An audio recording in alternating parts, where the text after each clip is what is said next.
This process is we actually were able to, this was the building before the $20+ million of 4 years of master planning and the outputs of that master planning. So there were about 99,000 square feet of classroom space in the building prior to. After the retrofit, we were up to 131,000. So from 99,000 square feet, just using space more efficiently. The idea was administrative space before. Where did we catch all of our space? Circulation, we shaved.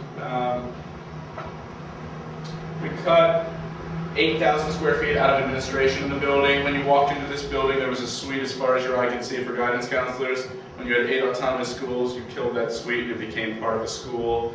So there were some real efficiencies here, but the real story is circulation dropped. We shaved 12,000 square feet off circulation, we shaved a lot off admin, and it all went to more classroom space. So the buildings actually, in our experience, became more efficient because every space was programmed. So with the teachers union hat on, I say it was a problem to have every space programmed because that meant you did not have necessarily a dedicated classroom of teachers. But you had a dedicated workroom. The idea was we need to better use these buildings. A teacher doesn't need a classroom to sit in to grade papers. If you build a 500, 750 square foot teacher workroom with technology, that becomes the office. Is it ideal? No, but it was more efficient, it saved a lot of money, and it allowed the building to be much more functionally reused.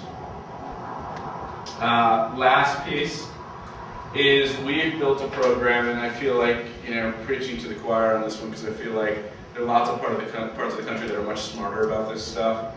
But we built a program that basically allowed for mixed uses. So I don't think these slides are so illustrative, but the idea was, can we build big box assets in communities? Schools are big box assets in pretty economically disenfranchised communities. What if the school served multiple functions and wasn't just a school? So we had a lot of people who wanted to start school programs that actually had some capacity to do building. So we had a bunch of housing developers that came forward, and right now we are poised with 3 projects and hopefully 4 more in the pipeline, 3 in design or in the ground. This one is in Washington Heights. This is tiny. This is not 40 acres from our conversation last night. This is about a 12,000 square foot lot. And the school will be located on 4 floors, 3.5 floors of this building. There's a community health center in here. There's a full gymnasium, and the library and the gymnasium will be operated by CBO and for the community. So the idea here was, and this is actually a community health high school, so there's really nice synergy there, and that was intentional. This is a school with a group that is seeking to do a community arts center, and this just shows there are a variety of uses throughout the day. This is the school, and this is a variety of other uses. There's housing. They're hoping to do a dedicated set of units for teachers because cost of living is pretty high and teacher salaries aren't as high. So this is going to be mixed-use housing, community arts center, and a public school. And what it does for a lot of the developers is it securitizes a big project when you have a 70 to 90,000 square foot big box asset with the city of New York's credit behind it. So you get a 20 to 30 year lease, and suddenly you can really make the deals begin to work. So this is something we're fighting with the city on. The education people get it. The school construction people are reticent to do this because we have a theory that these guys can actually build faster and cheaper than the city, and we kind of know they can.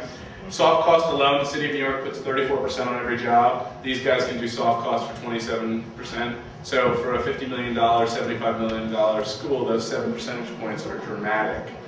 And if given the chance, they could actually go a lot faster because the school construction is a massive organization, and these guys are a little fleeter. So this is the 3rd project. This is a 180,000 square foot new build in the Bronx. It's going to be 2 schools and then a 30,000 square foot community center with a pool. Group building it is a big housing developer. They've done about 10,000 units of housing throughout New York. They are net leasing the school back to the city. Again, a lot of these groups brought forward sites. They brought forward kind of aptitude around building, and they brought forward a desire to have a better option in their community educationally. And that's what they got to. So a lot of information. Other questions? They do any of these with housing above the schools? Yeah, so this one is in the design phase right now, and hopefully it's going to have about 100 units of affordable housing with a set aside for teachers for a certain number of the units. Okay. Was the entire $13 billion budget allocated to small school conversions, or were there any comprehensive schools that enjoyed an influx of new capital and improvement at the same scale?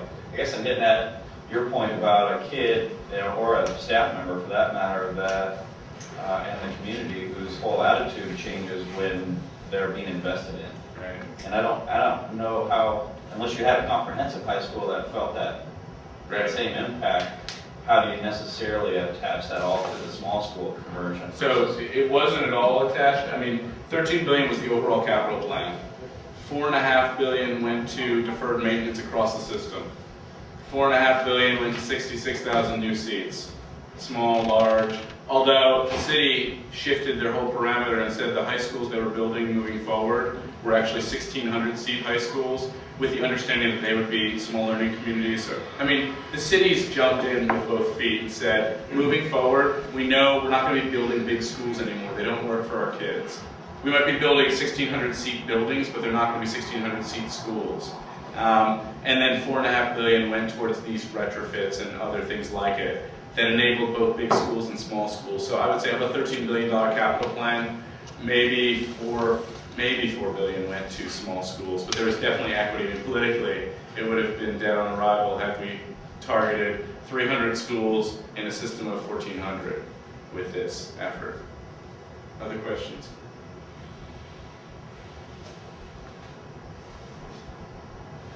Could you talk a little bit more about partnerships, and some of the things that you try? Sure. From the standpoint of Definitely. both public and private.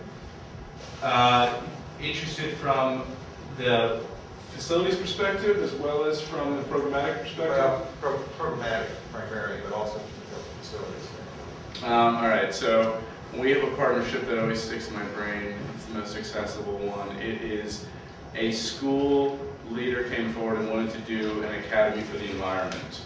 And she was located in Brooklyn, and she partnered with the Brooklyn Botanic Gardens and Prospect Park Alliance. And those two community partners had invaded the school in every manner of the sense at this point. But they began the partnership with every freshman science class doing field study in the park or the garden. And the results were phenomenal. Right away, the kids, 98% of the kids passed their living environment exam on time, which is a Regents exam at the end of freshman year, often given. It's kind of earth science, biology-ish. So, I mean, that manifested itself right away. Field study has become the pedagogic driver in that school, beginning with the science piece, but now it's spread out to a bunch of different content areas. And the partnership is pretty pervasive because those two partners are active in the community, so there's a lot of community engagement pieces. We've got another partner, the Ghetto Film School. It's an unfortunate name, but they're doing really interesting work. Ghetto Film School partnered with a school, and film is the medium of instruction, not in every content area, but film is used as an engagement strategy. They offer the kids scholarships. There's a production facility on site, so they use their 1,000 square foot room with water to be a production facility, and it was retrofitted accordingly. So, I mean, the sky is the limit on these programmatic partnerships. They basically gravitated towards university, community college partnerships in one bucket, museum partnerships, youth development organization partnerships, and more we're learning, as with the college career readiness frame, that real industry partnerships where there's a scope of work for the partner, where there's an understanding that for our School of Architecture and Engineering, the 5 biggest A&E firms in the city are going to provide mentorships, shadowing. Junior year, there's going to be internships. Senior year, there are going to be apprenticeships. There will be paid. Really figuring out what are the levers around student achievement, having the partnerships aligned to that. And we didn't do that well early on. We said, hey, partnership, it's a great thing. You need a partner. educators to come to the table for your $400,000 and a whole body of support. It's beyond being reductionist here, but